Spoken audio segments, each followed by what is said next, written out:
नमस्कार मित्रांनो, पिंगा ग पोरी पिंगा या मालिकेच्या आजच्या भागात आपण बघणार आहोत. मिठू आता वल्लरी आणि मनोजला म्हणत असते, तुम्ही गिवअप करण्यापेक्षा सेकंड ओपिनियन घ्या. तेव्हा प्रेरणा आणि अजित सुद्धा म्हणतात की मिठू बरोबर बोलतीये. आता मेडिकल सायन्स एवढं पुढं गेलंय, त्यामुळे काहीतरी ऑप्शन असेलच ना.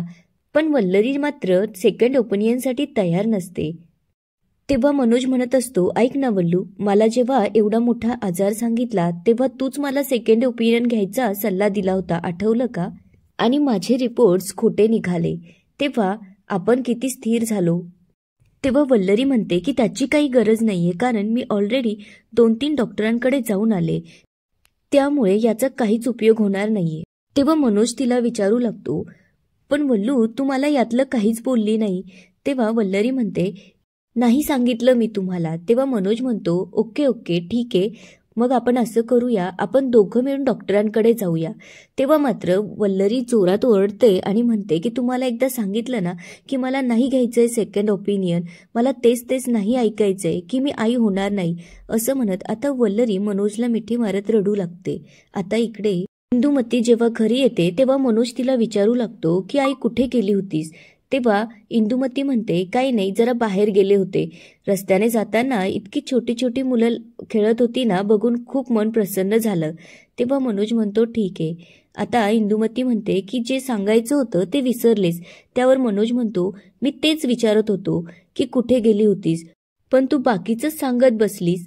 तेव्हा इंदुमती सांगू लागते की मी शेजारच्या सायनकडे गेली होती. तुला माहितीये, त्यांच्या इथं त्यांच्या मुलाचा वाढदिवस आहे आणि विशेष म्हणजे त्यांच्या लग्नाला 5 वर्ष झाले आणि त्यांची मुलगी 4 वर्षाची झाली. म्हणजे एका वर्षातच त्यांना मूल झालं आणि विशेष म्हणजे आता दुसऱ्यांदा सुद्धा त्यांना दिवस आहेत. असं म्हणत आता इंदुमती मुद्दामच वल्लरीला टोमणे मारत म्हणते की नाहीतर लोकांच्या लग्नाला किती, पण तरीही वल्लरी आणि मनोज शांतपणे तिचे टोमणे ऐकत असतात. आता इंदुमतीच्या सततच्या टोमण्यांना वल्लरी वैतागते, त्यामुळे ती आता मिठू आणि प्रेरणाकडे जाऊन रडू लागते आणि त्यांना सांगू लागते की मी आई होणार नाहीये. ही गोष्ट रोज ऐकून आता मला सहन होत नाहीये. हे ऐकल्यानंतर आता मिठूला आणि प्रेरणाला खूप वाईट वाटू लागतं. तेव्हा मिठू आता वल्लरी जवळ येते आणि म्हणते, एवढं सगळं बोलल्यानंतर तू गपचूप कसं ऐकून घेतलं? म्हणजे स्त्रीची एवढीच आयडेंटिटी आहे का? म्हणजे जर तिला मूल झालं तरच ती परिपूर्ण असते का? आणि ज्या बायकांना मुलं होऊन सुद्धा ते आपल्या सासू सासऱ्यांना वृद्धाश्रमात पाठवतात त्या मात्र चांगल्या. तेव्हा वल्लरी म्हणते, आमच्या शेजारच्यांना मुलं आहेत म्हणून आमच्या सासूबाई कौतुक करतात. त्यांनीच त्यांच्या सासू सासऱ्यांना जेव्हा वृद्धाश्रमात पाठवलं तेव्हा मात्र त्या काहीच बोलल्या नाही. असं म्हणत आता वल्लरी डोक्याला हात लावून रडू लागते. तेव्हा प्रेरणा तिच्या जवळ येते आणि तिला म्हणू लागते, गो वल्लरी, तुला इंदू काकूंचा स्वभाव माहीत आहे ना, आणि त्या अशा बोलणारच आहे, त्यामुळे अशा लोकांना ऍक्सेप्ट केल्याशिवाय पर्याय नसतो. तेव्हा तू त्यांच्या बोलण्याचं वाईट वाटून न घेता त्यांना ऍक्सेप्ट कर. आता प्रेरणा म्हणते की वल्लरी, तुला एक सांगू का, जरी तुम्हाला मूल व्हायला प्रॉब्लेम येत असेल तरीही मेडिकल सायन्स खूप पुढे गेलं आहे, त्यामुळे तुम्ही IVF पद्धतीने मूल का होऊ देत नाही? तेव्हा मिठू म्हणू लागते की खरंच ग वल्लरी, प्रेरणा एकदम खरं बोलतीये. तेव्हा प्रेरणा आता वल्लरीला म्हणते की तू एकदा मनोज जिजूंशी बोलून घे. तेव्हा वल्लरी म्हणते, ठीक आहे, मी प्रयत्न करते. तेव्हा वल्लरी मनात म्हणू लागते की हे जर केलं तर मनोजचं सत्य सगळ्यांसमोर येईल, त्यामुळे मी हे सुद्धा करू शकत नाही. आता इकडे सगळेजण जेवायला बसल्यानंतर इंदुमती आता मनोजला म्हणते की मन्या, तुला एक गोष्ट सांगायची आहे, माझे काही नातेवाईक आपल्याकडे राहायला येणार आहे. तेव्हा मनोज म्हणतो, असे अचानक? आई, तू मला याबद्दल आधी काही बोलली नाहीस. तेव्हा इंदुमती म्हणते, म्हणजे आता माझे नातेवाईक इथे यायला सुद्धा तुम्हाला प्रॉब्लेम आहे, बरोबर आहे ना? तुम्हा दोघांचं घर आहे, त्यामुळे माझं काय, मी तर उपरी म्हणजे आश्रित आहे, त्यामुळे माझा या घरावर अधिकार नाहीये. तेव्हा मनोज तिला म्हणतो की आई, दरवेळी तुला टोमणे मारायलाच लागतात का? सारखं आपलं टोमणे मारत असतेस, तुला कंटाळा तरी कसा येत नाहीये? मी आता हे टोमणे ऐकून वैतागलोय. असं म्हणत आता तो रागातच तिथून जाऊ लागतो. तेव्हा वल्लरी त्याला थांबवते आणि म्हणते की असं जेवणावरून उठून जाऊ नये.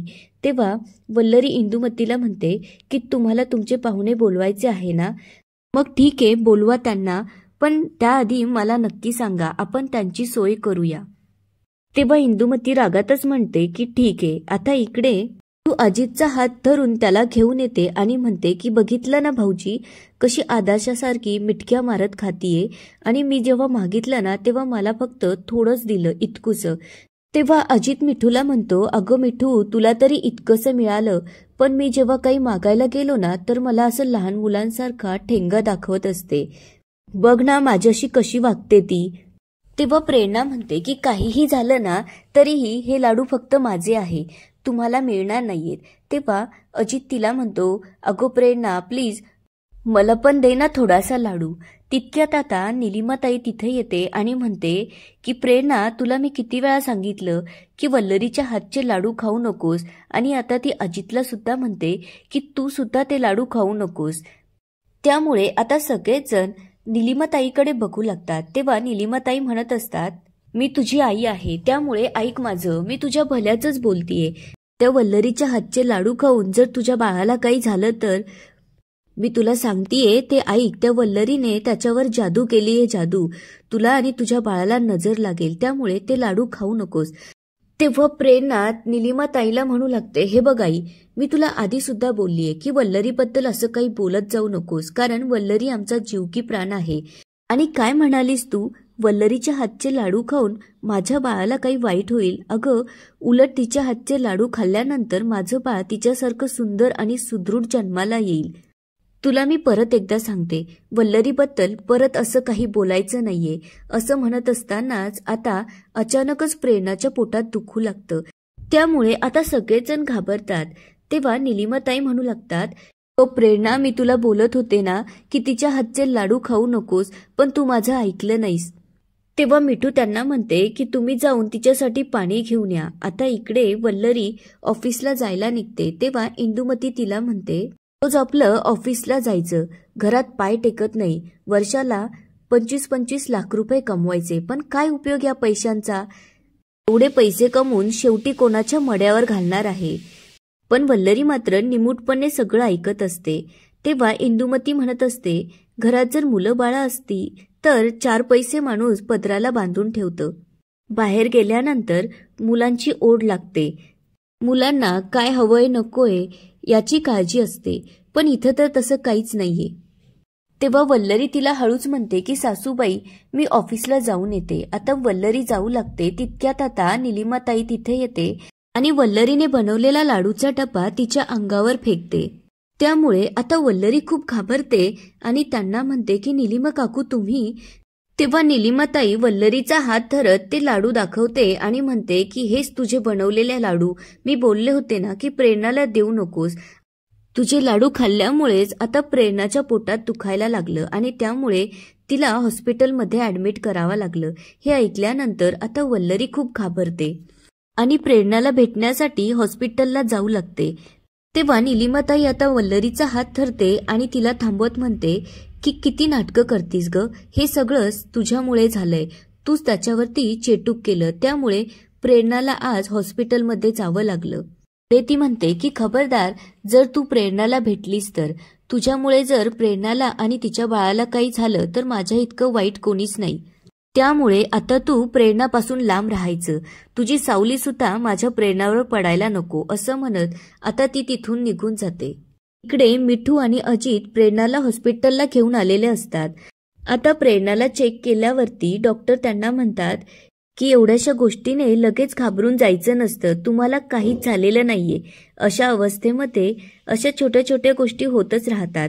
पुढे त्या प्रेरणाला म्हणतात की तुम्ही आता आई होणार आहात, त्यामुळे तुम्ही स्ट्रॉंग व्हायला पाहिजे आणि स्वतःची काळजी घ्या.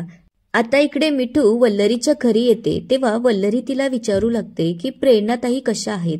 तेव्हा मिठू तिला सांगते की प्रेरणा एकदम ठणठणीत आहे. तेव्हा वल्लरी म्हणते की मी बनवलेले लाडू प्रेरणाताईंनी खाल्ल्यामुळेच तिला त्रास झाला. तेव्हा मिठू म्हणते, वल्लरी तुझं डोकं तर नाही फिरलं ना?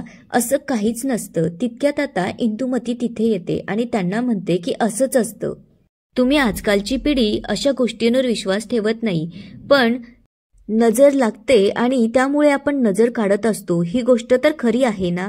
पुढे इंदुमती म्हणते, वल्लरी तू एक काम कर, प्रेरणाला इथून पुढे भेटायला जाऊ नकोस.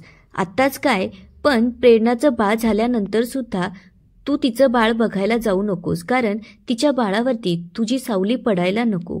आणि याच ठिकाणी आजचा एपिसोड संपतो. आता पुढे काय होणार ते बघूया उद्याच्या एपिसोडमध्ये. तोपर्यंत व्हिडिओला लाईक, सबस्क्राईब आणि शेअर करायला विसरू नका. धन्यवाद.